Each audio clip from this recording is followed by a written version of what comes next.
Ela lambeu, tu viu? Toma, Gigi. Ei, psiu. Aí, essa foto, para fazer uma foto dessa numa lata. Olha pro bigode dela como tá de... Helena, você... Deixa a bichinha. Como se eu comer, rapaz? Ela já lambeu minha colher.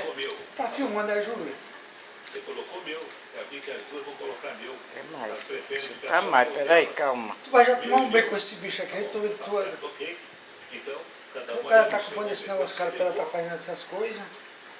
Goiabada, traz a goiabada pra ela, alguém traz. Gostou mais do que o teu. Levou uma lata de goiabada, ninguém tem goiabada, goiabada. É bom, goiabada é muito bom, você vai gostar muito. Você vai, goiabada, você dá uma goiabada ali, minha. Ele não quer não, coma. Ela olha pra tu e para. Pra mim? Sim. Não. Ela tá comendo aí, para, olha pra tu e volta. Eita, até meus dedos tá lambendo. R$50. Volta mais ou não. 50, goiabada 50. Se eu pagar 50 pra você, uma lata de goiabada e R$50. Você ganhou mais do que? Deixa eu ver, você ganhou mais R$1.000. Não abusa não, olha. R$1.000.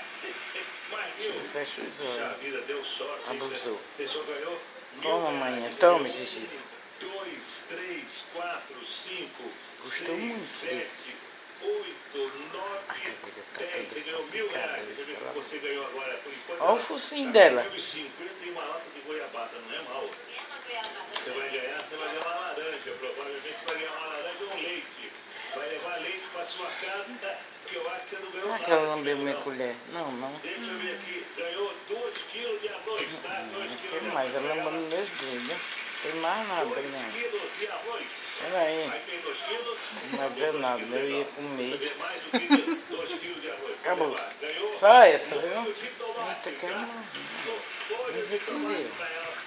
Molho de tomate, ganhou molho de tomate. A 2 é um só. Ela não é um só.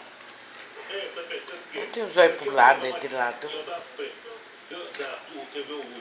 Tá me sapicando todinha de doce. Menina, a cara dela tá cheia de doce. Não quer mais não.